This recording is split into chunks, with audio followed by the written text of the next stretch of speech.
Não, ele não achou, vou ter que sair e entrar de novo.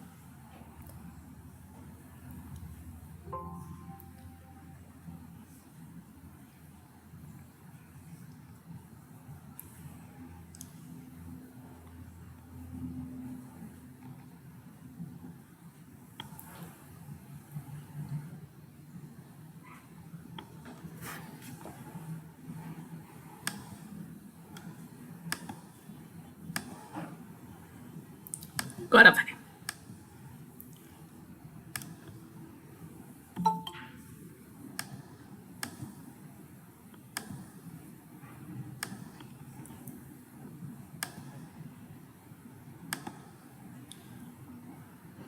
Vamos, meu filho? Aí.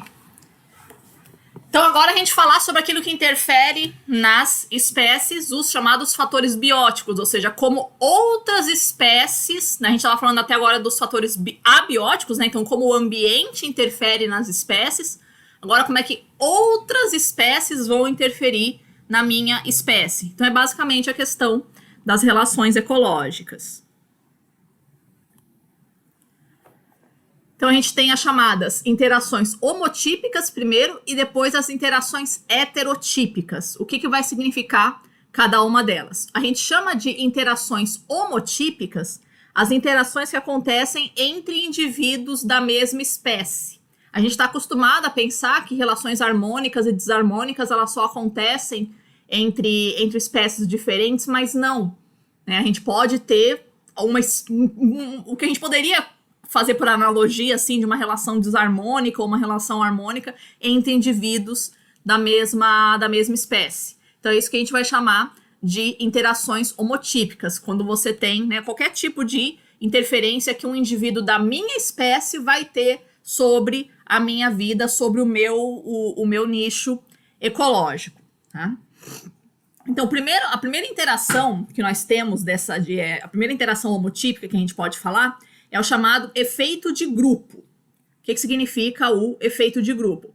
É as mudanças que vai acontecer na minha fisiologia e no meu comportamento se eu estou sozinho, se eu estou com pouca gente, se eu estou com mais gente por perto. Tá? Então, o nosso comportamento, o comportamento das espécies, ele vai mudar se ela está isolada, se ela está em grupo. Um exemplo bem clássico que a gente pode ter é a dificuldade, vocês acompanham isso, o pessoal que faz resgate de animais para ameaçados de extinção, que aí você cria um pouquinho em cativeiro, né, tenta fazer uma ninhada significativa para depois você soltar no ambiente. E a galera sempre se queixa, né, do quanto é difícil essa estratégia para a gente tentar salvar uma espécie da extinção. Por quê? Porque todo comportamento sexual, o comportamento de alimentar o filhote, o vingar de uma cria, né, se ela vai sobreviver, tudo isso é afetado quando essa espécie, quando ela se percebe sozinha. Então, essa coisa, você pega um casal ou poucos casais e você coloca no cativeiro, né? Cara, tá ali o casal, ele não acasala. Ele não acasala, tá ali do lado, assim, e eles não vão ficar junto. Né? Por quê? Porque eles se sentem estressados, eles se sentem ameaçados pelo fato justamente deles estarem sozinhos, né? Então eles estarem entre poucas pessoas. Isso é muito, muito, muito comum, a grande maioria das espécies vai exibir esse tipo de comportamento, essa dificuldade de se relacionar com o outro, né? Sexualmente ou então das atividades de caça, de procura de alimentos e tal, quando eles estão sozinhos ou quando eles estão em poucos, que eles se sentem ameaçados. Quando você tá pessoal mais junto, assim, quando eles tem mais gente por perto, eles se sentem mais protegidos, tá? E aí eles vão exercer as suas atividades normalmente, mas quando eles estão sozinhos, aí esse processo é mais dificultado. Então, isso é o principal, essa questão do efeito de grupo, é o principal impedimento, a principal dificuldade que a gente tem para salvar espécies de extinção criando em cativeiro. É muito difícil. Eles não têm as espécies em cativeiro, com poucos indivíduos em cativeiro, elas têm muita dificuldade para fazer essa reprodução. Elas teriam ciclos reprodutivos muito mais facilitados se elas estivessem ambiente natural se elas estivessem com mais companheiros, né, por perto, tá? Então, o ficar quieto também, né, a economia de alimento, é comum também que os pais, eles deixam de alimentar os filhotes, né, ainda que nasçam, eles deixem de alimentar os filhotes, porque essa sensação de estar sozinho no meio do que deveria ser um grupo, mas você tá sozinho ou com poucos indivíduos, né, faz você pensar primeiro em você. Claro que isso não é um processo racional, porque a gente está falando de animais, né? Mas aquele instinto de pensar primeiro em você do que pensar na cria. Então, o abandono das crias também é muito frequente nessas tentativas de reprodução em cativeiro. Então, ele deixa de alimentar o filhote para alimentar a si próprio. Né? É mais importante, vamos dizer assim, ele garantir a sobrevivência dele do que garantir a sobrevivência do filhote. Então é isso que a gente chama de efeito de grupo, a modificação da minha fisiologia, do meu comportamento, se eu estou com mais gente por perto, né, se eu tenho mais indivíduos da minha espécie ou se eu tenho menos. Então, muito claramente, né, o primeiro efeito que nós temos aí é sobre as taxas de natalidade e as taxas de sobrevivência dos filhotes, tá?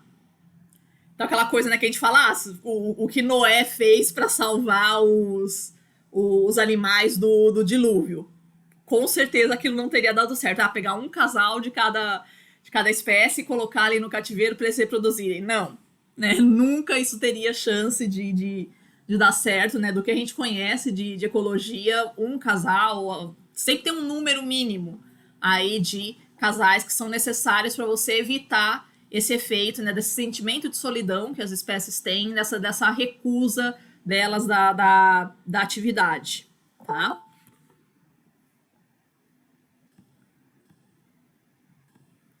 Deu para entender, então, com a ideia? Então, é sempre mais proveitoso para uma espécie ela estar vivendo em grupo, né? Facilita, né? É comum também que as crias não, os parentes, vamos dizer assim, eles se ajudem na criação das crias, né? Então, um pouco sai para caçar e então eu fico aqui com os filhotes. Então, você tem já uma divisão do trabalho. Toda espécie tem algum tipo de divisão do trabalho. Então, se eu estou em grupo, isso facilita mais para eu exercer essa divisão do trabalho. Então, isso facilita muito a sobrevivência dos filhotes, tá? Então, se eu estou em poucos indivíduos ou sozinho, a sobrevivência dos filhotes é muito dificultada, tá? Não fique pensando que, então, quanto mais gente tiver na minha área, melhor, tá? Uma coisa é grupo, outra coisa é a massa. Então, o efeito de grupo, ele é benéfico para a espécie no momento em que ela se percebe que ela não está sozinha, que ela tem gente para ajudar ela nas dificuldades do dia a dia. Agora, quando eu tenho uma superpopulação, aí a gente já passa para um outro efeito, que é o efeito de massa. Tá? O efeito de massa, ele tende a ser mais pernicioso do que benéfico para as espécies. Quando eu começo a ter muita gente da mesma espécie numa mesma área. Tá? Por que acontece isso? Né? Basicamente, a questão da competição pelos recursos. Então, eu tenho competição pelo espaço, eu vou ter a mesma quantidade de comida para mais gente. Então, eu vou começar a ter disputas por esse alimento, eu vou começar a ter disputas pelo território, né? A gente tem, né, cada espécie ela precisa de um determinado tamanho de território para exercer as suas atividades, para fazer a sua caminhada, o seu exercício. Né? Então, se eu tenho um espaço mais restrito, eles começam a ficar mais estressados, né? Eles começam a se matar entre si, isso é bem comum, né? Você começa a ter brigas entre os indivíduos até a morte, né? E, obviamente, também o efeito disso sobre a descendência, né? A redução da natalidade. Assim como, quando eu tô muito sozinho, eu reduzo a minha atividade sexual. Quando eu tô numa superpopulação, via de regra, a atividade sexual também é reduzida. Tá? É como se eles quisessem uma tentativa de controle de natalidade mesmo. Tipo, tem muita gente aí, né? E então a gente vai, né, praticando menos a sexualidade, a gente vai ter uma redução da população. de novo, isso não é um processo racional, né? É o estresse que eles estão passando, né, por ter essa dificuldade de conseguir alimento, essa dificuldade de se manter tranquilo, né, já sabendo que sempre tem uma ameaça por perto. Então, essa dificuldade de obter alimento, essa dificuldade de se manter tranquilo, faz com que a gente perca o interesse na atividade sexual. Então, isso vai gerar, obviamente, uma redução da natalidade. Tá?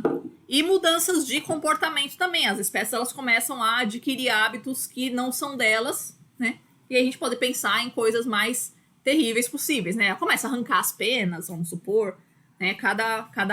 A automutilação, né? Então, todo esse estresse que a espécie está passando, ela começa a fazer algo, né, consigo mesma ou com o outro, tá?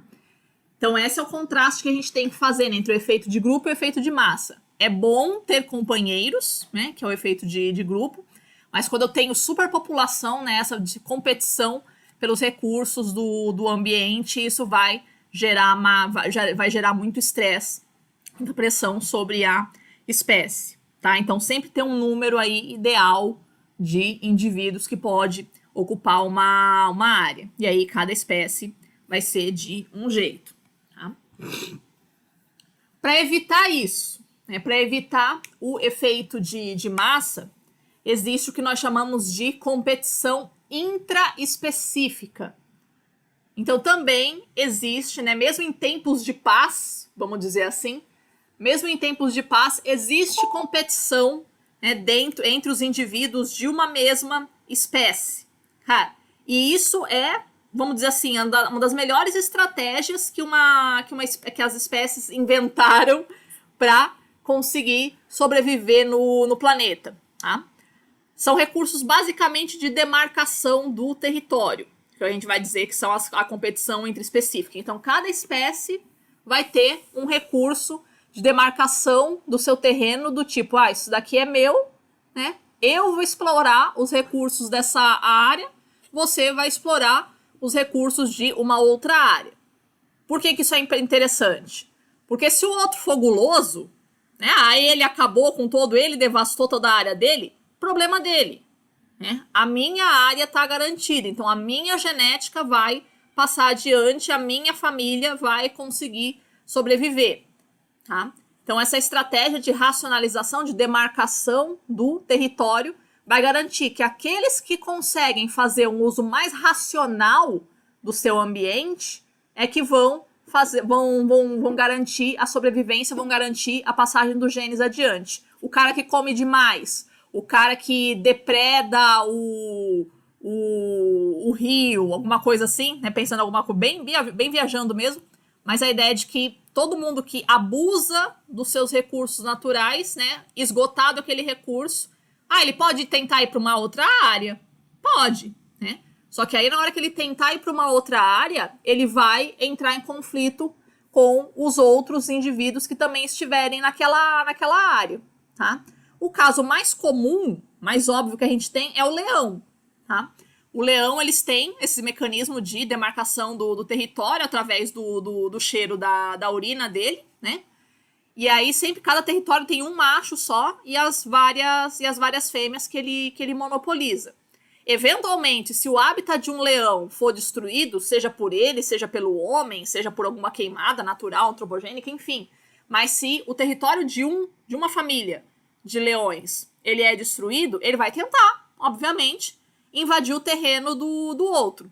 Só que no momento em que ele invade o terreno do outro, ele vai entrar em conflito com aquele outro macho. E é conflito mesmo, cara. Eles lutam até a morte. Né?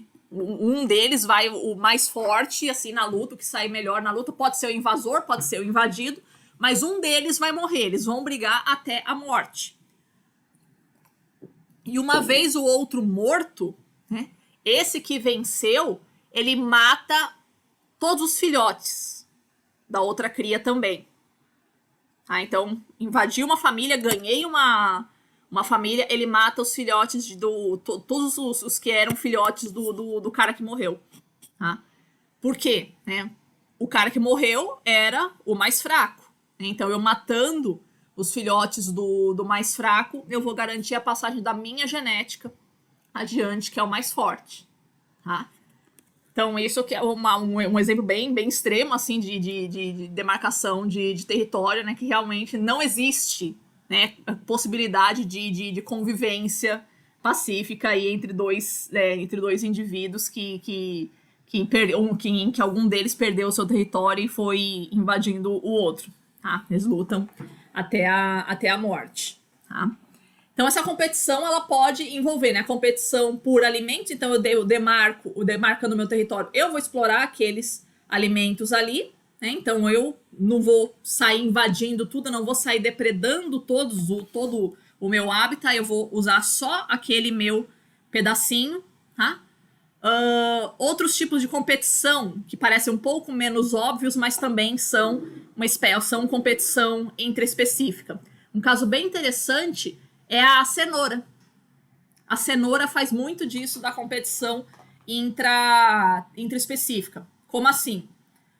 Só contando uma história, como é que foi que eu descobri isso? Que aí é meio estranho, né, quando a gente tem inexperiência. Eu trabalhava em São Paulo, numa faculdade, e aí na disciplina de educação ambiental a gente foi fazer um projeto de horta escolar. Tá bom, vamos lá, plantar um monte de coisa, né? Tinha um terreninho bem pequeno. Cara, se tinha 1 metro quadrado, aquele terreno era muito. Vai lá fazer uma horta, né? O que a gente vai plantar? Pegamos ali um monte de coisa que der pra plantar, preparamos a terra, beleza, vamos plantar cenoura também, né?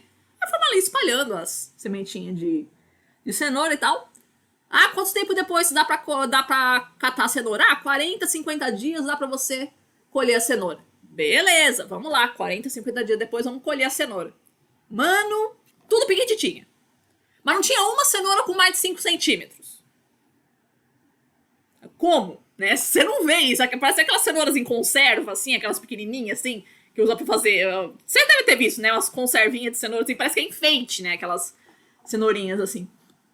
Como? Por que isso acontece? Aí depois que eu fui pesquisar. Cara, as cenouras, elas estão, assim, entre os vegetais mais competitivos que tem na natureza, tá?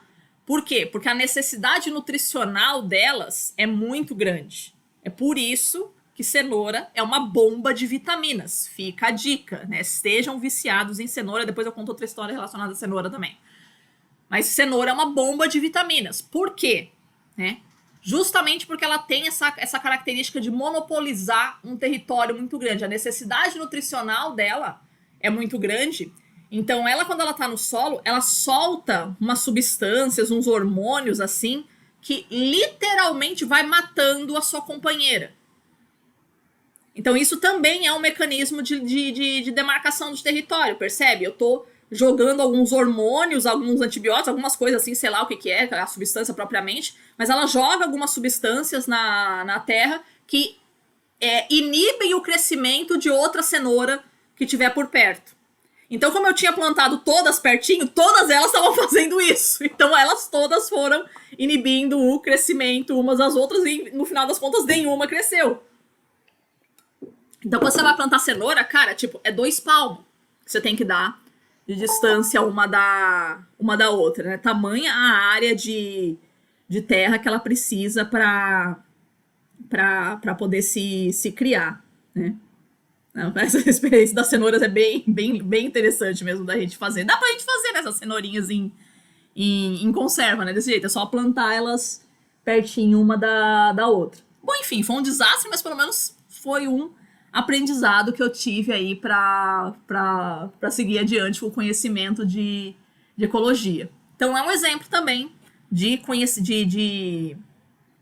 competição intraespecífica, né? Tem várias formas de as espécies, né, demarcarem o seu território.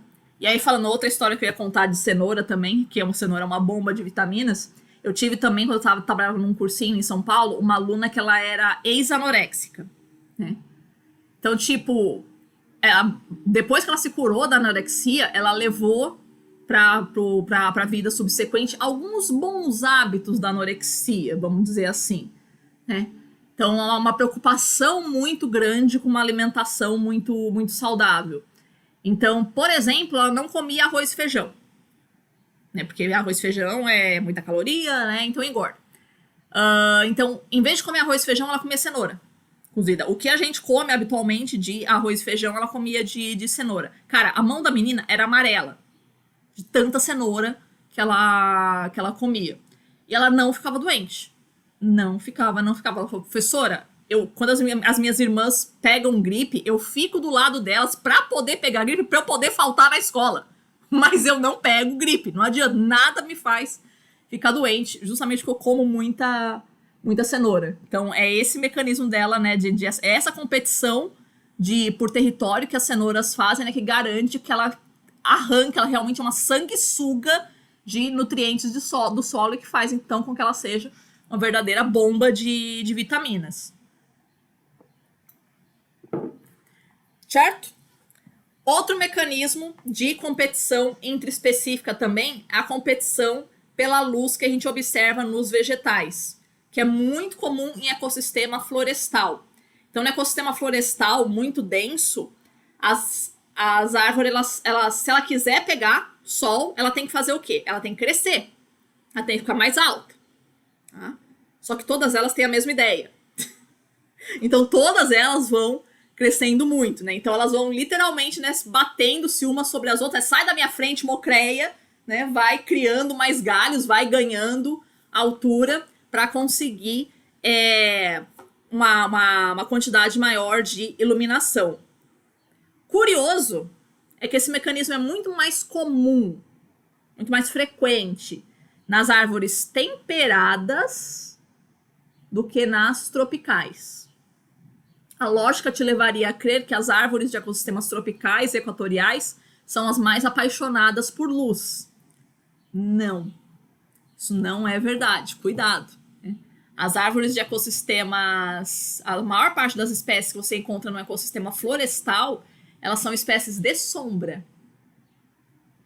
Né? E o fato delas serem espécies de sombra faz com que é justamente uma consequência de ser um ambiente super denso. Né? Pensa, um ambiente que é florestal, ele é muito denso.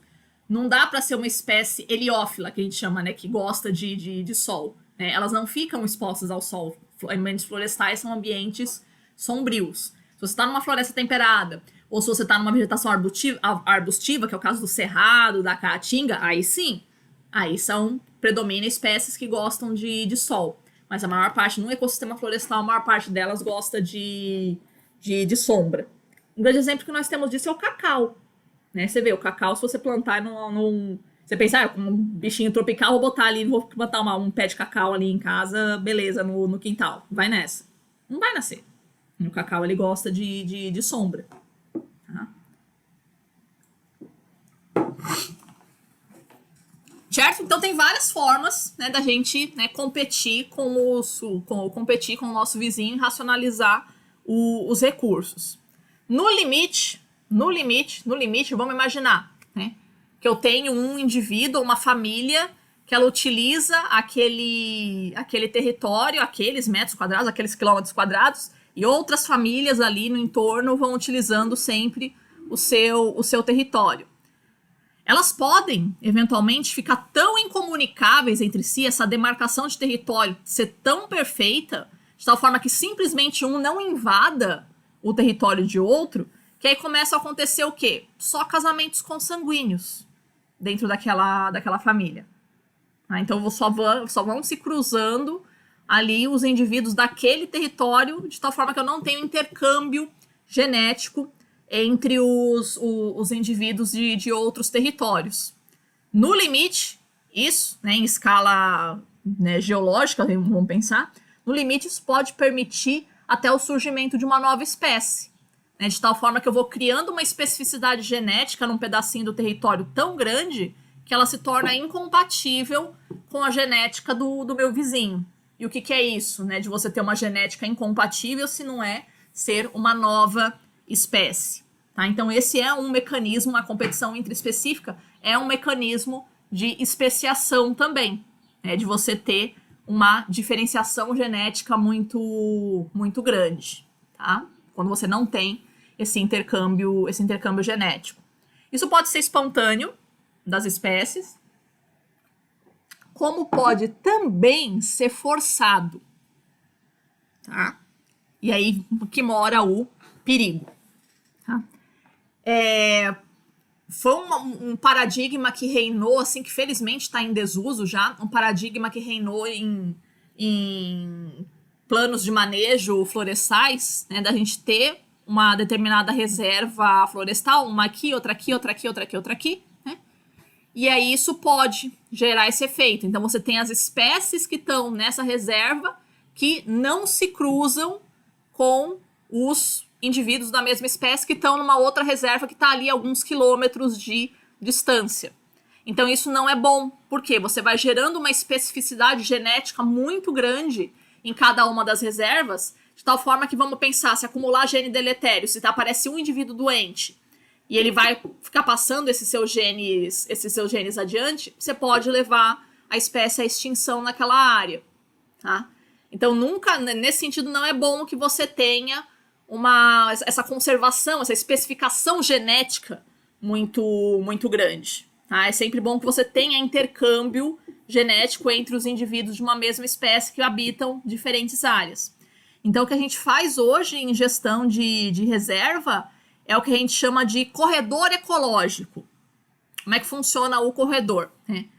Uma área de transição ou algum tipo de comunicação que a gente tenha entre os fragmentos florestais, de tal forma que os animais, que os vegetais, eles consigam ir transitando de uma parte para outra da reserva. Tá? Então você tem o sul do estado de São Paulo já está bem avançado nesse esquema. Não sei se vocês sabem, mas é o sul do estado de São Paulo, o norte do estado do Paraná.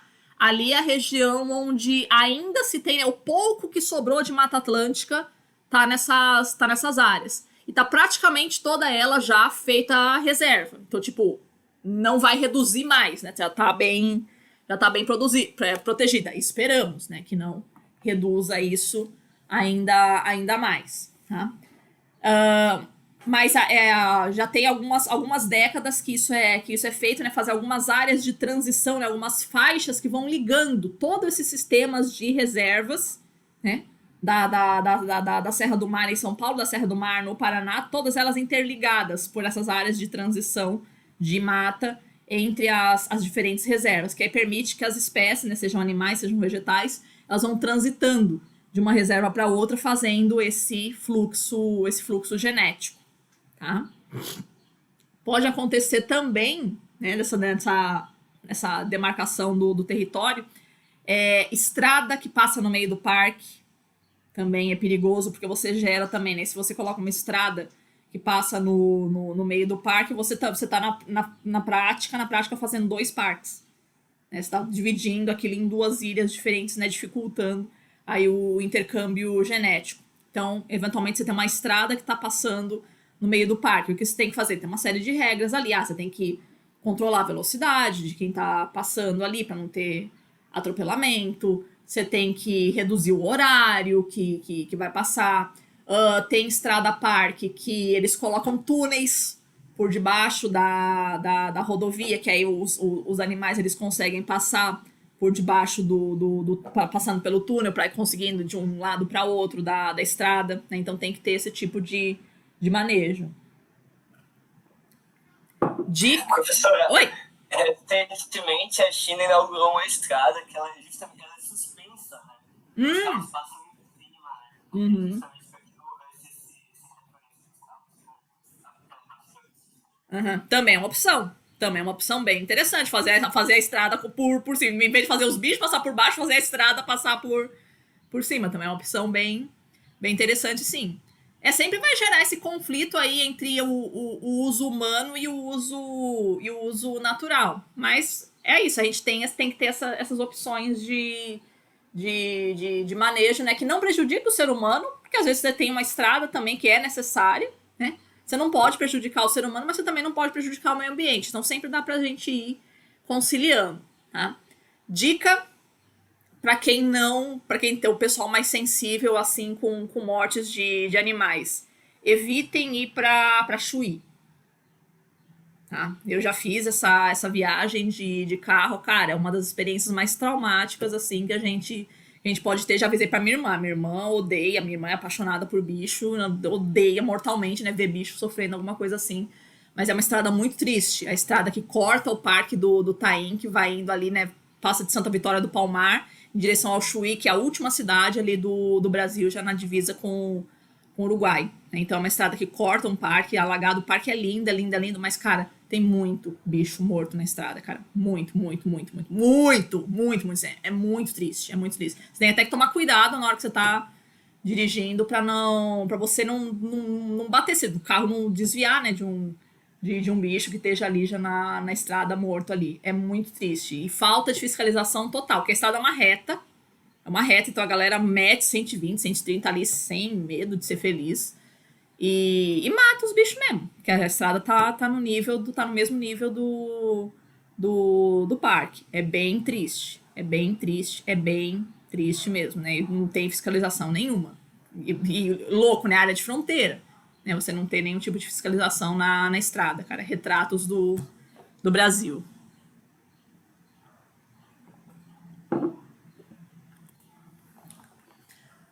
Certo? Agora a gente fala um pouquinho sobre as relações heterotípicas. As relações que acontecem entre espécies diferentes, tá?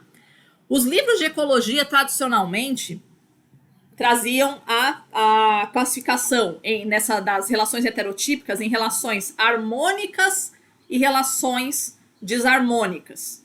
Do tipo, relações harmônicas, se ocorre benefícios para as espécies, e relações desarmônicas, se ocorre malefícios para pelo menos uma das espécies. Tá? Essa é uma nomenclatura que ela também está caindo em desuso, né? Porque, tipo assim, é aquele papo que a gente já tinha falado, né? A projeção do ser humano, do ideal de ordem natural do ser humano sobre o ambiente, né? O que é harmonia e o que é desarmonia? Será que realmente uma relação de predação, né? De um animal, de um leão que come uma zebra, eu posso chamar isso de desarmonia? Se é o alimento dele? Né? Não posso chamar isso de desarmonia, né? Então, a nomenclatura que está se utilizando agora, né, são chamadas interações negativas e interações positivas. O que eu também não sei se muda muito, né? Então, negativas e positivas do ponto de vista de quem? Né? Do ponto de vista do ser humano, tá? Então, eu acredito que aí para as próximas classificações, assim, do tipo, não vai ter mais essa noção aí de negativo nem de positivo. A gente traçar essas relações assim, simplesmente são relações ecológicas. Tá? Não dá pra gente dizer o que é positivo, o que é negativo, mesmo porque a gente vai ver algumas das interações que são tidas como negativas, elas são fundamentais até para a sobrevivência da minha própria espécie. Tá? Como é que acontece esse tipo de relação assim com relação à sucessão ecológica? O que é sucessão ecológica? A sequência de organismos que vão colonizando uma nova área. Então, uma área que sofreu desmoronamento, uma área que foi queimada, uma área que sofreu terremoto e tal, qualquer coisa que arrase com o ecossistema, né? Uma hora, aquilo vai, uma pastagem, né? Foi retirado para colocar a pastagem, né?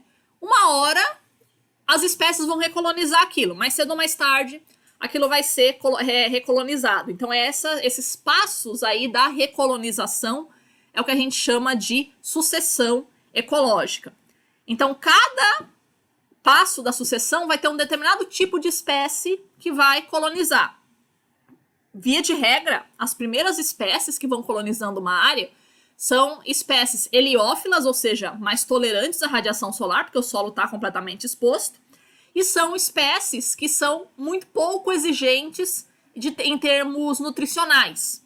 Porque você está ali com uma rocha nova, né? Você ainda não tem matéria orgânica suficiente no solo. Então, quem vai colonizar primeiro são essas espécies de baixa exigência nutricional. À medida em que elas forem se desenvolvendo naquela região, elas vão afofando o solo, vai gerando matéria orgânica para o solo, você vai enriquecendo o solo, aí começam a vir outras espécies que precisam de mais nutrientes. Aí começam a vir outras espécies, elas vão ganhando altura, começa a vir outras espécies que gostam um pouquinho mais de sombra, né? Até que o ecossistema seja completamente colonizado.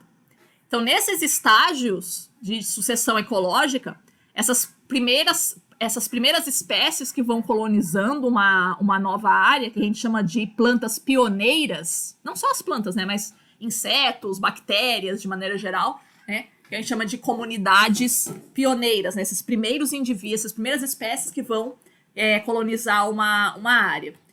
Via de regra, o tipo de relação que predomina em comunidades pioneiras são as relações desarmônicas, são as interações negativas, a competição ali é muito grande, tá?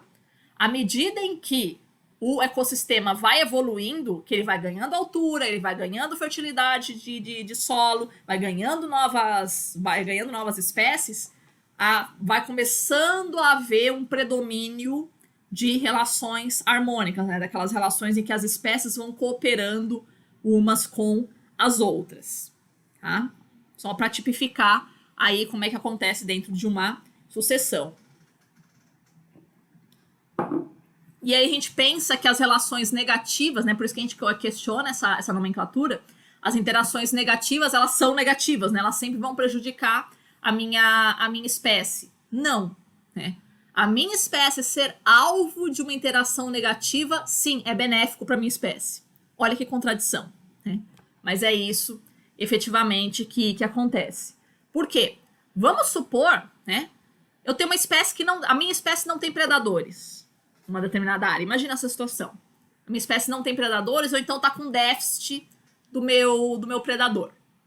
Vai acontecer uma superpopulação da minha espécie. E aí acontece aquele efeito que a gente estava falando ali da superpopulação.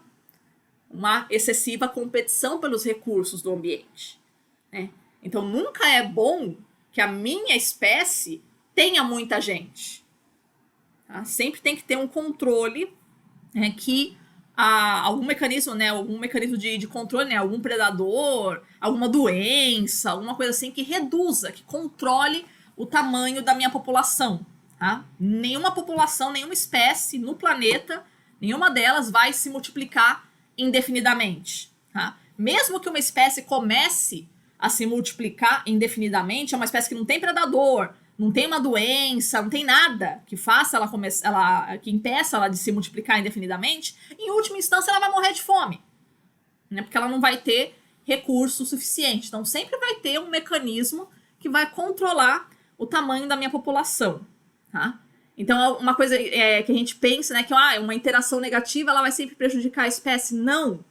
Né? A interação negativa é, curiosamente, benéfica para a espécie porque ela controla o número de indivíduos. Né? Ela evita a superpopulação. Ok?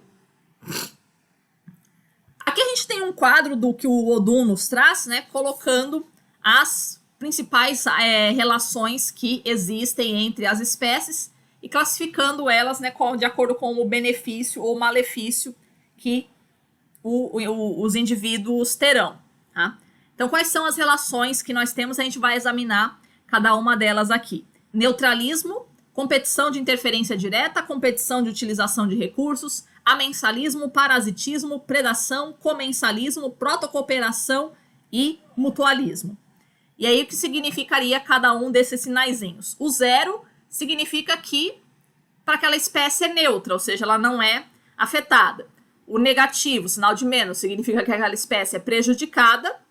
E o positivo significa que aquela espécie é beneficiada. Então, eu tenho relações que nenhuma espécie é beneficiada nem prejudicada, que é o neutralismo, que na prática não é uma relação, como a gente vai ver, tá? Eu tenho relações em que as duas espécies são prejudicadas, que é o caso da competição. Eu tenho relações em que uma espécie é prejudicada e a outra é neutra, que é o caso do amensalismo. Eu tenho relações em que uma espécie é beneficiada e a outra é prejudicada, que é o parasitismo e a predação. Eu tenho relação em que uma espécie é prejudicada e a outra é neutra, que é o comensalismo. E eu tenho relação que as duas espécies são beneficiadas, que são a protocooperação e o mutualismo. Tá? Então, a gente vai ver aqui, cada uma delas aqui na sequência, como é que elas funcionam. Então, o neutralismo não é propriamente uma relação, é quando duas espécies não têm relação entre si. Então, não é uma relação. Então elas não se afetam. Então nenhuma é prejudicada, nenhuma é beneficiada, não se relacionam. Não é propriamente uma relação. A competição interespecífica de interferência direta. O que é isso? Quando uma espécie ela vai prejudicando ou eliminando a outra por algum tipo de agressão física ou agressão química, que é o que é mais comum aí que a gente estava falando nas árvores temperadas. Então, as árvores de clima temperado, elas gostam mais de sol, elas são mais heliófilas. Então, elas vão crescendo, né, elas precisam ganhar altura dentro da floresta para ir conseguindo pegar o sol, né? Só que nisso, na hora que eu ganho altura, eu tô gerando sombra sobre a outra, sobre a minha vizinha, né?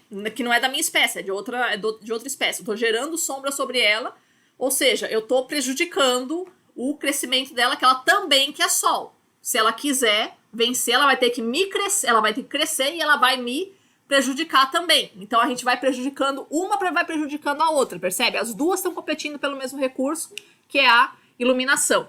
Então, é isso que a gente chama de interferência direta. Eu tô fazendo sombra, ou seja, eu tô interferindo diretamente sobre o corpo, né? Sobre a fisiologia daquele meu vizinho ali da outra espécie, tá? Temos a competição interespecífica de utilização de recursos, né? Quando você tem duas espécies precisando do mesmo recurso, né? Seja espaço, seja água, ou o que é mais comum, que é o alimento. É o tipo de competição mais comum, tá? E aí a gente tem um princípio extremamente sábio dentro da ecologia, que é o chamado princípio da exclusão competitiva. Qual é a ideia? Tem um nome pomposo, mas a ideia é fácil, né? Que duas espécies que tiverem exatamente as mesmas necessidades nutricionais não vão conseguir colonizar o mesmo ambiente. Então eu tenho aqui no meu ambiente, a minha espécie está habitando o meu ambiente, vem uma invasora que come exatamente a mesma coisa que a minha. Não dá. A gente não vai conseguir viver junto. Tá? O que vai acontecer? Uma das espécies, seja a minha que já está morando aqui, seja a invasora, né? Uma das espécies ou vai migrar, vai embora, ou vai se extinguir, né? Vai morrer, ou vai desenvolver um novo hábito alimentar. São essas três possibilidades que pode acontecer. No limite, levando ao surgimento de uma nova espécie, que é aquele caso que o Darwin estudou lá no Galápagos, né? Na hora que os passarinhos começavam a competir pelo mesmo recurso, eles vão desenvolvendo, né, bicos diferentes para conseguir comer frutas diferentes, né? E gerando novas espécies. Tá? Então, esse princípio da exclusão competitiva, né, no limite, ele pode levar também ao surgimento de uma nova espécie. Então, nunca uma espécie vai se utilizar do mesmo recurso que tem da outra, sem algum tipo de prejuízo para esse ambiente. Tá? Então, sempre que uma espécie quiser avançar sobre um novo território, ela só vai conseguir fazer isso se ela tiver necessidades nutricionais diferentes do que tem. Né? As aves migratórias, acho que a gente já tinha falado sobre isso. As aves migratórias, o que elas comem quando elas vão para uma determinada área? Aquilo que as outras que estão ali, as autóctones, não comem. Né? Então, elas não entram propriamente em competição umas com as outras. Tá? Então, sempre que uma espécie for invadir um território, ela vai se utilizar de recursos que uma outra não utiliza. Detalhe, ela pode até ser muito bem sucedida nisso. Vamos imaginar uma área ali que tem, estou inventando, né? Que um solo tem muito potássio. Nenhuma espécie dali gosta de potássio no solo. Então, o solo tem potássio, dá com pau ali. Né? Aí vem uma espécie que precisa de potássio. Né? Apareceu ali, né? O passarinho levou a semente e alguém jogou uma fruta ali, né? Aparece ali uma planta que gosta de potássio. E aquele solo tem muito potássio. Cara, vira uma praga. Tá? Então é assim que muitas espécies elas se tornam realmente invasoras dentro de um território, né? De uma forma muito pesada. Né? Porque ela utiliza de um recurso que nenhuma outra espécie ali está se utilizando, ou então ela não tem um predador natural ali. Ah, é assim esse é o mecanismo que a gente faz para ter uma espécie invasora. Não ter o predador e se aproveitar de um recurso extremamente abundante naquela área que ninguém estava aproveitando antes. Tá? Pode acontecer o que a gente chama também de coabitação aparente. Né? Você pode ter duas espécies que têm a mesma necessidade nutricional, elas estão na mesma área. Pode, mas como é que é isso? Né? Elas não estão exatamente no mesmo nicho ecológico. Como assim? Né? Vamos pensar, uma sai para caçar de dia, a outra sai para caçar de noite. Né? Uma se alimenta mais no verão, outra se alimenta mais no inverno. Tá? Então a gente pensa, né, que é uma coabitação, é isso, né, que elas estão no mesmo território, mas tecnicamente elas não estão explorando o mesmo nicho ecológico. O que é o nicho ecológico? Né? A área que você está explorando, né, todos os hábitos que você tem em relação ao território. Então, se um sai para caçar de dia, outro sai para caçar de noite, tecnicamente eles não estão competindo, estrito sensu. Né? Então, cada um tem o seu período de atividade, tá? Ou, né, territórios ligeiramente diferentes também. Ah, eu ocupo uma determinada altitude. A minha espécie vai de 300 a 500 metros de altitude. A outra espécie vai de 500 a 700 metros de altitude. Então, tecnicamente também, né? Ah, é a mesma montanha, é o mesmo morro, mas não é exatamente o mesmo ambiente.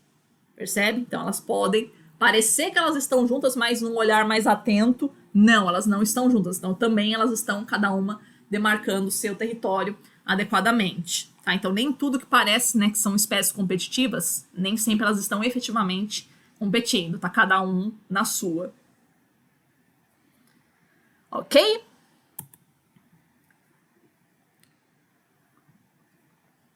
As espécies exóticas se tornam dominantes, já acabei de falar, né? Então as espécies que elas vão invadindo um novo território, né? Se aproveitando de necessidades nutricionais que estão ali abundantes, tá? Então elas podem realmente, né, se desenvolver muito aceleradamente, tá? O que é o ideal? Né? Qual é a ideia que a gente tem hoje em termos de manejo de reserva florestal no momento em que eu tenho uma espécie invasora? Tá? O senso comum te levaria a crer que uma vez que eu identifiquei uma espécie invasora na minha reserva, no meu território, que ela deveria ser eliminada. Né? Já que ela está começando ali, né, invadindo um monte, que ela deveria ser eliminada. Tá? Não é mais assim, né, que o pensamento de manejo, né, como que a gente trabalha com área de manejo, né, de eliminar as espécies invasoras. Tá? Por quê? A gente não sabe qual pode ser o impacto da eliminação dessa espécie. Vai que, né, veio ali uma árvore invasora que ali começou a ter uma outra... Por causa dessa árvore veio uma outra bactéria, veio um outro passarinho e tal. E essa bactéria, esse passarinho, esse inseto, ele está auxiliando a distribuição das sementes de outras espécies que já estavam ali. Você tem como saber, a princípio, né, se isso aconteceu? Você não tem como saber. Né? Então, a atitude que a gente toma hoje em áreas de manejo é deixar. É tipo, o erro já foi, já aconteceu. Né? Não vamos exterminar essa espécie. Deixa ela lá e seja o que Deus quiser.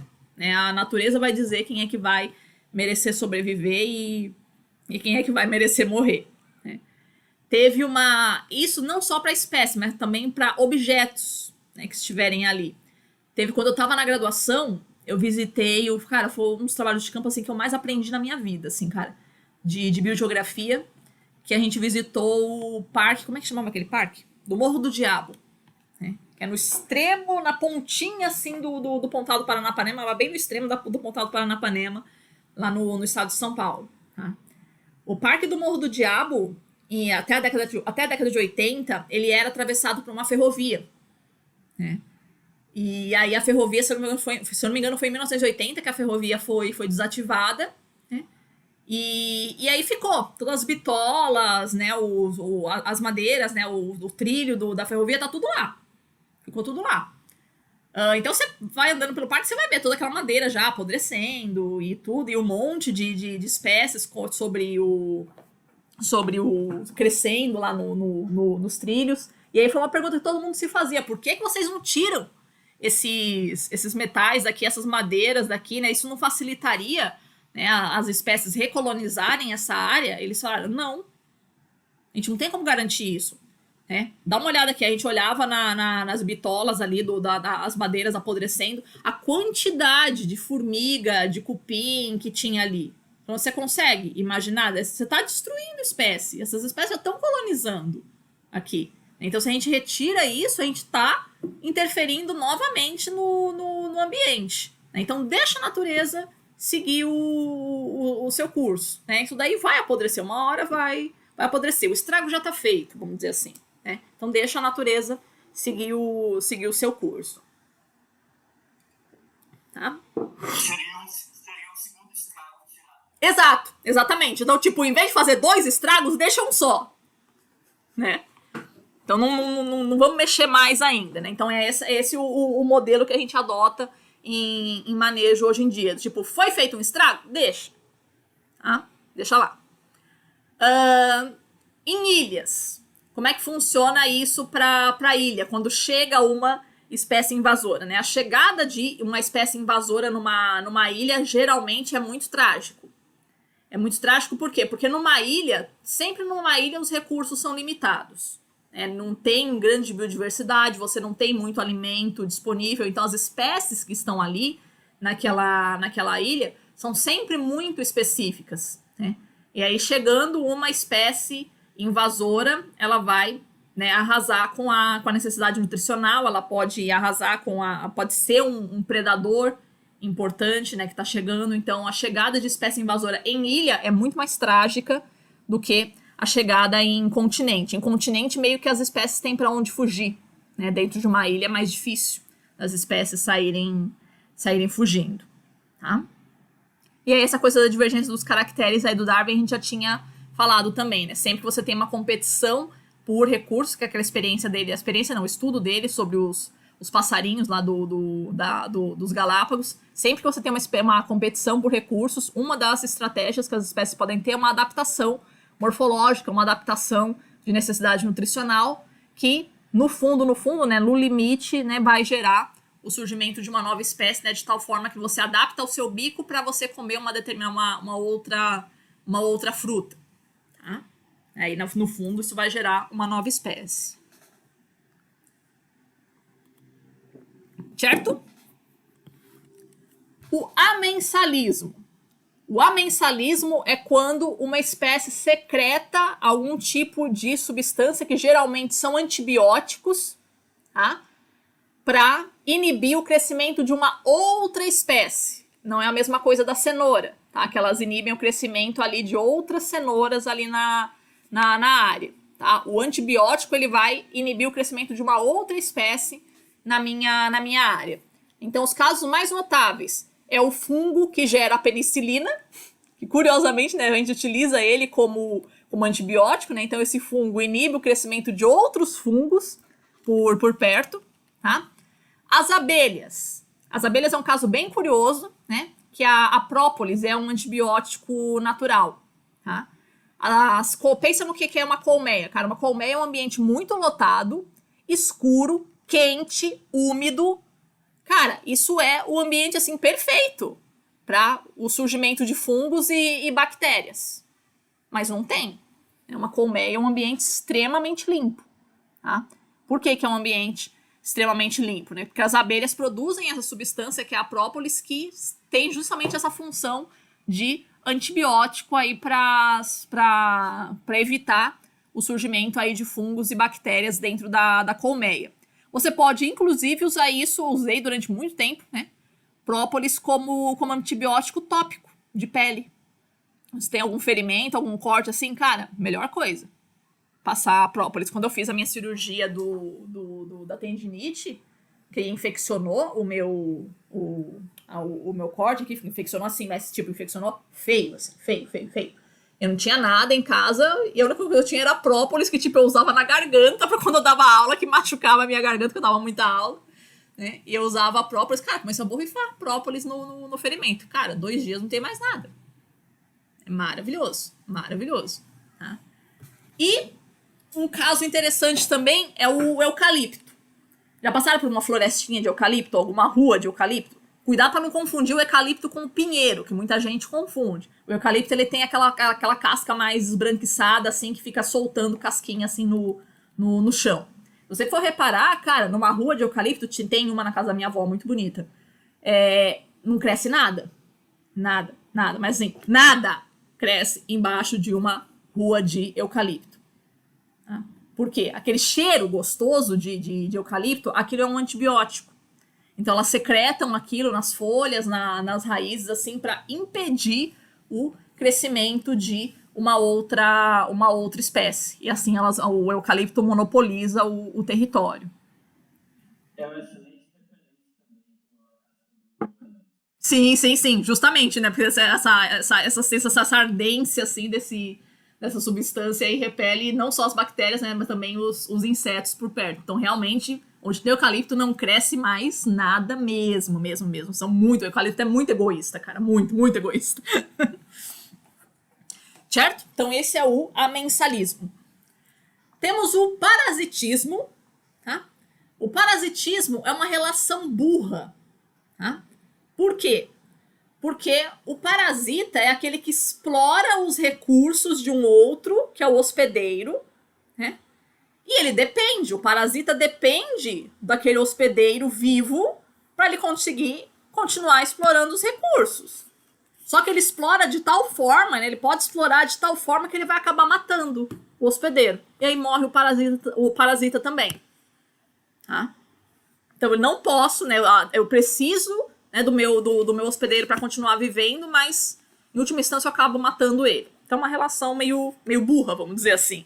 Tá? Os parasitas, eles podem ser de vários tipos, né? Eles podem comer, habitar várias espécies, ou então uma só, que a gente classificaria de polífago, oligófago ou monófago. Mais palavrões pra gente decorar, professora? Não, porque aí você consegue, pelo tipo de, né, desmembrando a palavra, você consegue saber o que significa. Então, polífago é o que come várias coisas. Fago é comer. Poli, vários. É o que o parasita aqui pode habitar diferentes organismos. Oligófago, lembra de oligarquia, né? Poucos. Né? Então, oligófago tem uma alimentação mais restrita, ou o monófago é aquele que só se alimenta de um hospedeiro, né? Só pode habitar um tipo de hospedeiro. E aí também, dentro do parasitismo, um outro princípio, né, muito sábio dentro da ecologia, que é o princípio da coincidência. Né? Que para que ocorra o parasitismo tem que haver o parasita e o parasitado. Jura que precisa ter os dois, né? Sim, né? Então, se precisa ter os dois, o que tem que acontecer? Né? Para que não ocorra o parasitismo, tem que acontecer de não haver um dos dois. Ou não ter o parasita, ou não ter o parasitado. Normalmente, o parasitado é que vai dar um jeito, né? De se safar. Né? Então, qual que é o jeito que ele tem de se safar? Ele pode fazer a sua maturação reprodutiva ou a sua alimentação, a maturação, a sua transição alimentar numa outra época. Então, tipo, o parasita ele costuma se desenvolver no inverno. Então o auge do meu desenvolvimento, o auge da minha necessidade nutricional vai ser no verão. De tal forma que eu minimizo a ação, a possibilidade da ação desse parasita. Tá? Eu fui atacado por um parasita, eu posso reduzir a necessidade nutricional daquele. Esse meu parasita gosta de ferro, ele entra em mim para roubar ferro. Então, eu adapto a minha alimentação, né? Eu vou sugar menos ferro do solo para poder matar o parasita e aí depois eu volto à minha necessidade nutricional normal. Tá? Então, as espécies têm esses mecanismos de adaptação para poder driblar o parasitismo. Tá? Então, isso que a gente sabe para quebrar o princípio da coincidência. Certo? A predação. Tá? Professor, oi, fala. Só uma dúvida. Aquelas plantas trepadeiras que matam as outras plantas, Sim, são parasitas, sim. Tá? As orquídeas, né, as epífitas, de maneira geral, elas é um tipo de parasitismo, sim. Tá? A predação. A predação, sim, é uma morte consciente, né? Quando um indivíduo precisa matar o outro para comer, tá? E aí, tem os diferentes tipos de alimentação que a gente usa, diferentes tipos de hábitos alimentares. Então, a herbivoria é uma predação, né? Então, um animal, né, que come planta, né? Ele é um predador, né? Então, é predador de vegetal. A carnivoria, então, um animal que come outro animal, né? Então, se alimentando de carne, é uma predação também. A insetivoria, né? O comer insetos, também é uma predação. Tá? Da mesma forma, também a gente pode ter diferentes hábitos alimentares. Né? Cada espécie ela pode, né, ou comer só uma coisa, ou comer poucas coisas, ou comer, né, ter um hábito alimentar mais diverso. E aí, aquele que o senso comum nos diz, né, quanto mais diverso o seu hábito alimentar, maiores as suas chances de sobrevivência. Aquele clássico, né, o quem tem dois tem um, quem tem um não tem nenhum. Né? Então, se eu tenho uma diversidade do meu hábito alimentar, a hora que faltar um determinado alimento, não tem problema, né? Eu vou para outro. Então, quanto mais diversa for a alimentação do predador, melhor para ele. A hora que acabar um, eu pego o outro. E aí, lembrando, né, aquilo que a gente já tinha falado agora há pouco, né, a relação de predação, que a gente fica assombrado, assim, né, de ver cenas de predadores nos Net Geográficos da vida, assim, mas elas são necessárias, né? A relação de predação ela é necessária para o controle do tamanho da população. Então, na hora que a raposa vai comendo o coelho, ela está controlando o tamanho da população de coelhos. Né? Se não existissem raposas, os coelhos poderiam ter dominado o mundo e aí os coelhos iam morrer de fome. Então, é importante, sim, que ocorra um controle do número de indivíduos através da predação, né, para que todos os indivíduos que sobrarem naquela espécie elas tenham, né, disponibilidade de alimento suficiente. Tá? Outra relação também o comensalismo. Uma espécie é beneficiada e a outra é neutra. Um caso bem emblemático de comensalismo é o João de Barro. Tá? O João de Barro, todo ano ele constrói uma casa diferente. Ele não reaproveita a casa. E é muito comum que ele constrói tipo, a casa seguinte no mesmo lugar, pode acontecer. Né? Já que ele identificou que aquele lugar é benéfico, no ano seguinte ele vai construindo outros. Então, às vezes, ele pode encontrar aí pelo ambiente verdadeiros prédios. Ele não constrói uma casa, constrói prédio. Assim, todo ano ele vai construindo outro, um em cima do outro. Tá? E aí ele abandona, então, aquela casa que ele fez num ano, ele abandona e ele vai para outra no ano seguinte. E aí, bicho, um monte de outros passarinhos podem aproveitar aquela casa. Né? Não só passarinhos, mas também outras espécies também, né? Não só aves, mas pequenos répteis podem aproveitar aquela casinha abandonada também. Né? Então, concha de bichinho que morre, alguns peixes eles podem desovar em concha de ex-bichinho, né? Que já morreu, né? Então, tipo, tá morto, não vai mais precisar daquela casa. O João de Barro, né, ou morreu, ou então, né, deixou aquela casa ali, ele não vai mais precisar. Ou seja, ele não está sendo prejudicado pela outra espécie. Né? Só está aproveitando um recurso ali. Então, uma espécie beneficia e a outra não acontece nada. A protocooperação. Agora, a protocooperação é um dos dois tipos de relações em que as duas espécies são beneficiadas. Mas, né, embora ocorra benefício para as duas espécies, né, uma consegue viver sem a outra. Tipo, é legal a gente viver junto, mas se a gente se separar, eu não vou morrer por causa disso. Tá? Então, alguns exemplos bem clássicos que nós temos, né? O anu e os bovinos. O anu é aquele passarinho que ele vai caçando carrapato. Né?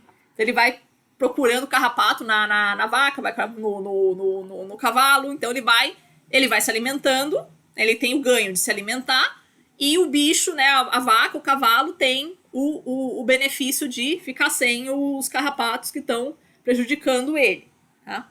A anêmona e o ermitão também é um caso bem conhecido.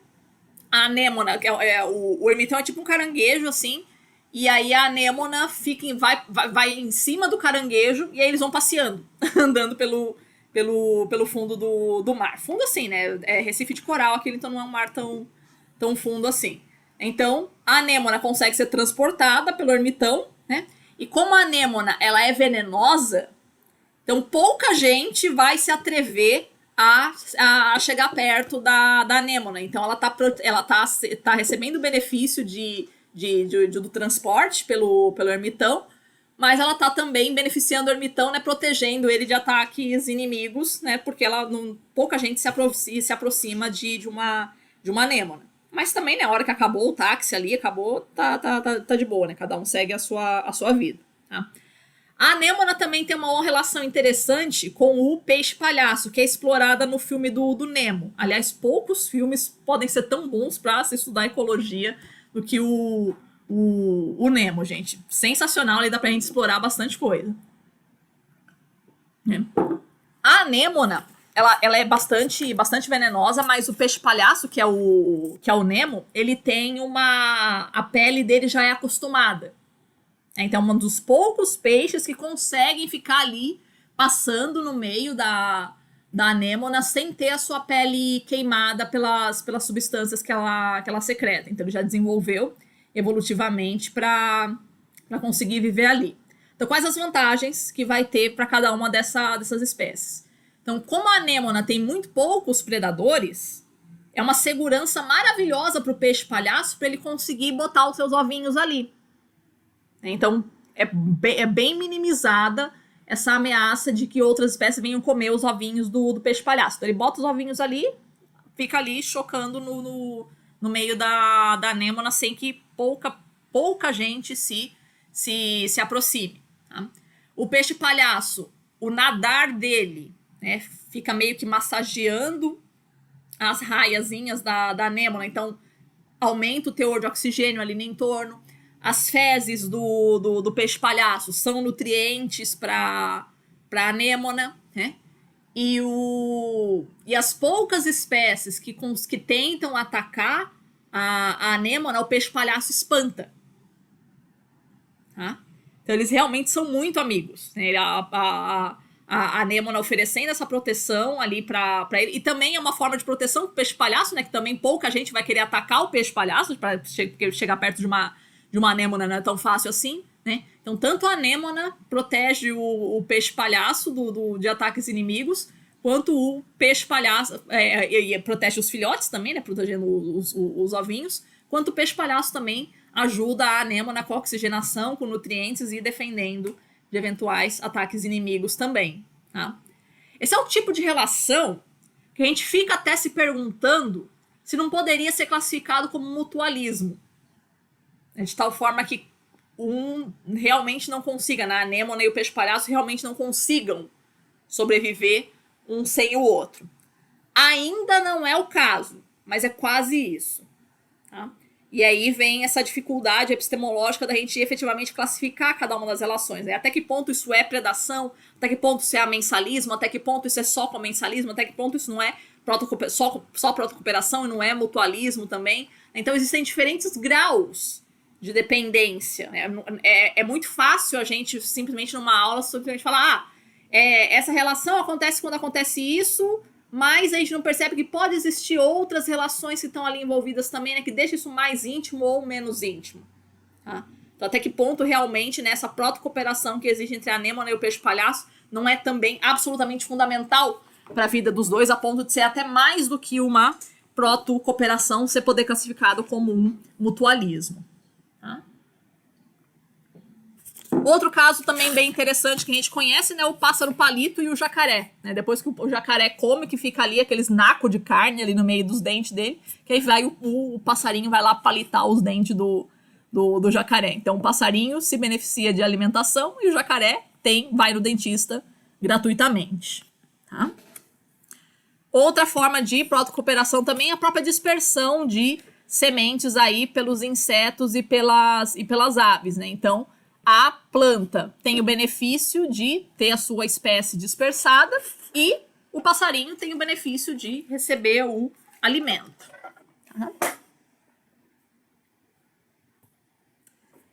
E aí, por fim, nós temos a simbiose e o mutualismo, que é uma relação em que ambas as espécies são beneficiadas, mas que uma não consegue viver sem a outra. Ou seja, se uma morrer, a outra vai morrer também. Tá? O caso mais emblemático que nós temos é as bactérias anaeróbias que vivem no estômago das térmitas e dos ruminantes. Professora, o que é térmita? Formiga e cupim.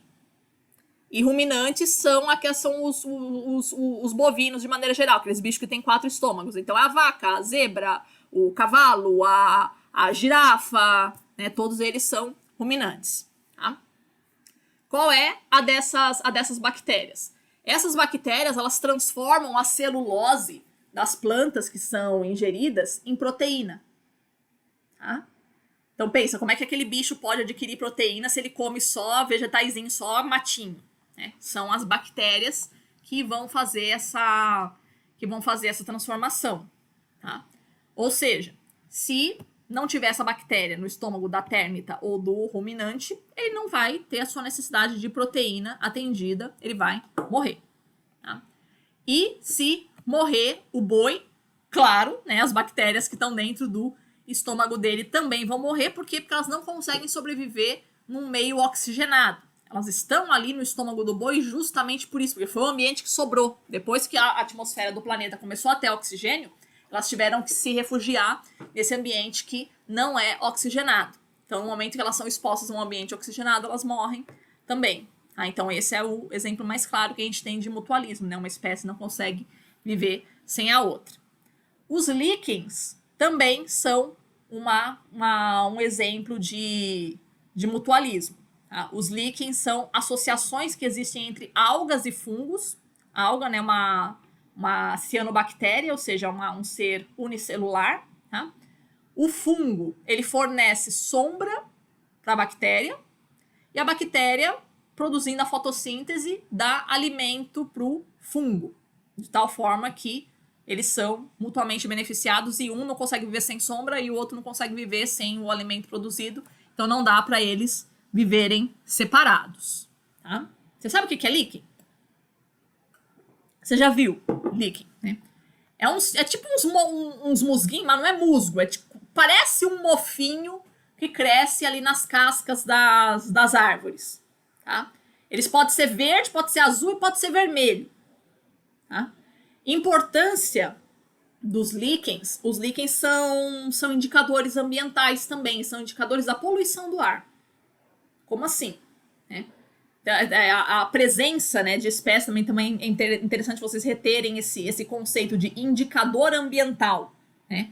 Que a presença ou ausência de uma espécie dando pistas sobre como está aquele ambiente. Então, como é que funciona isso para o líquen? O líquen vermelho, ele é extremamente sensível ao enxofre, né, disponível no ar. Então, se você tiver um ambiente atmosférico com muito enxofre, com gás, com derivados de enxofre, que é um poluente, né, ele morre. Ele não consegue sobreviver.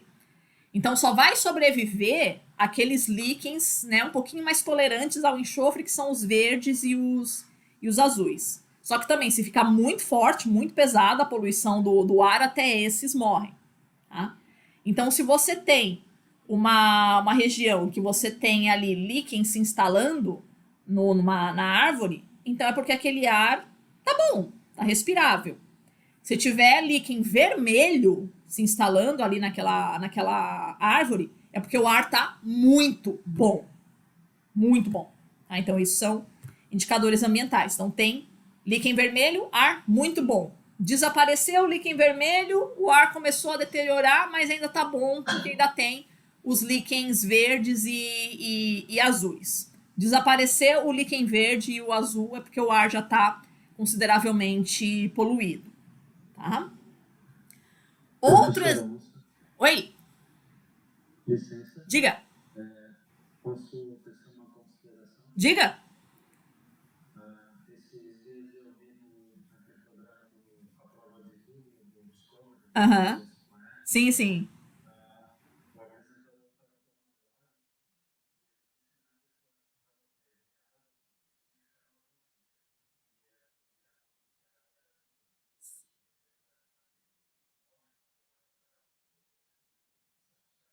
Aham. Muito interessante. Muito interessante. Sim, é um excelente exemplo de indicador ambiental também. Então, esses organismos que são extremamente sensíveis a qualquer mudança no ambiente, ou seja, a presença deles indica que aquele ambiente está perfeito. Então, é o que vale para os líquens e é o que vale para esses camarões, então, também. Não conhecia esse exemplo, mas é uma contribuição interessante, sim. É bom para a gente conhecer esse conceito de indicador. Pode acontecer também o que a gente chama de indicador negativo, é que é a presença de uma espécie denunciando o quanto que aquele ambiente tá deteriorado já. Deteriorado ou antropizado, ou seja, ele sofreu alguma modificação. Dentro do ambiente urbano, nós temos dois grandes exemplos, que são os bentivis e as maritacas. Aqui em Florianópolis eu não vejo maritaca, ela é mais comum no sudeste, centro-oeste e nordeste do Brasil. Aqui já é mais frio para elas. Mas, cara, São Paulo tem muita maritaca. Muita, muita, muita, muita, muita maritaca. Por quê? Porque as maritacas, elas não fazem ninho. Né? Elas aproveitam os oquinhos que tem no ambiente para se instalar. Então elas aproveitam, se ela está num ambiente florestal, ela aproveita buraquinhos que tem no meio das árvores para fazer o ninho. Cara, o que mais tem no ambiente urbano que não é oquinhos? Né? Então elas fazem nas frestinhas dos telhados das casas, elas fazem os ninhos. Então, como na cidade tem muito, né, oquinho de frestinha de telhado, cara, elas um monte, assim, elas se reproduzem demais. Até uns dias desses eu tava vendo uma reportagem, dias não, já tem uns meses isso, né? De 4 maritacas que sofreram choque elétrico, né? E aí o funcionário do metrô foi lá fazer massagem cardíaca nelas, né? Mostrando o vídeo ali do bichinho ressuscitando com o funcionário do metrô fazendo massagem cardíaca. Disse que 2 conseguiram fugir, né? Na hora que ele foi pegar, elas estavam meio grog, mas ainda estavam vivas, mas outras já tinham morrido, assim. Aí ele foi fazendo massagem cardíaca nelas e falou, cara, não sou veterinário nada, mas eu sei fazer massagem cardíaca em gente, o princípio é o mesmo. Aí fazendo massagem cardíaca no bichinho, ele ressuscitou.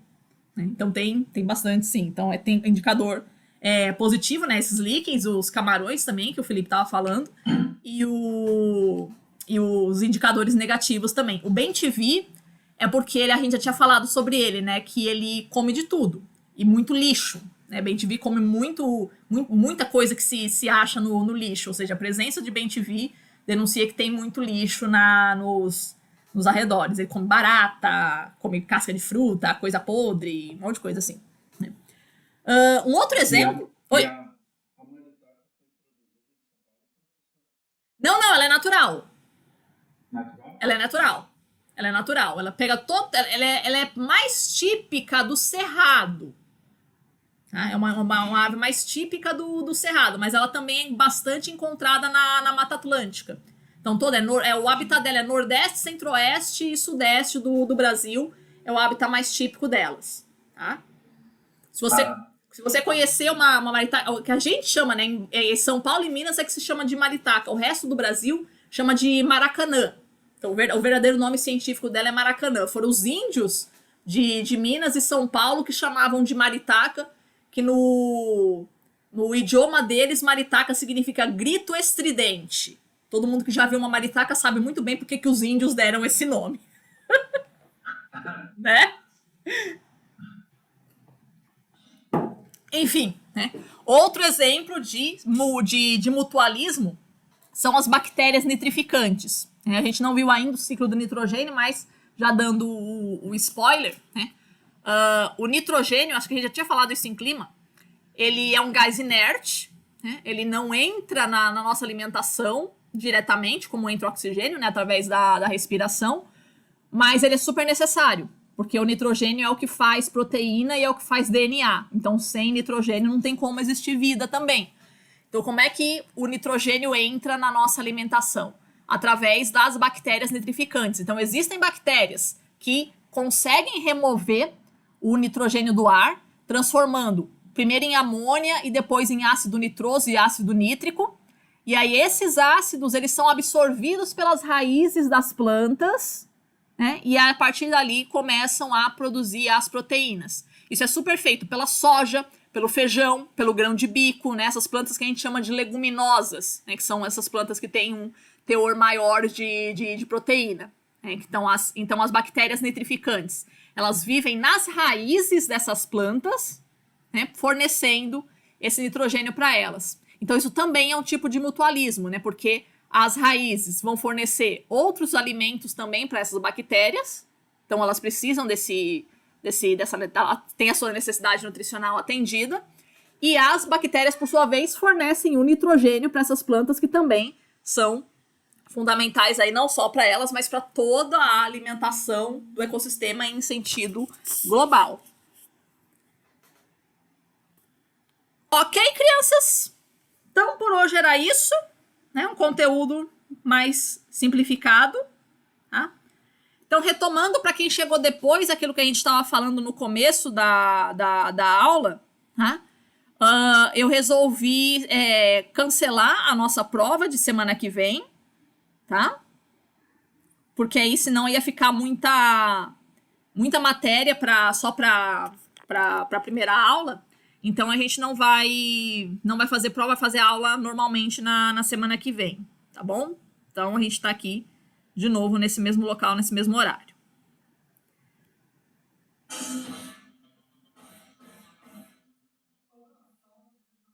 Diga. Pode. Isso daí é uma coisa bem simplificada, mas elas podem desenvolver várias relações entre si, com certeza. Tá?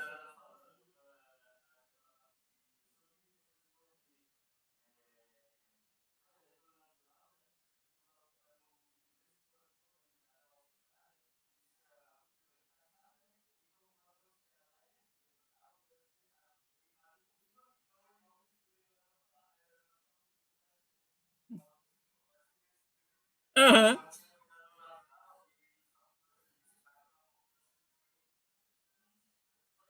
Uhum. Olha, então é perigoso mesmo a gente fazer essa introdução mesmo.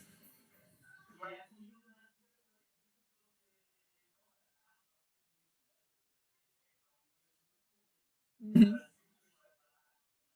Sim. Uhum. Ela come tudo, ela é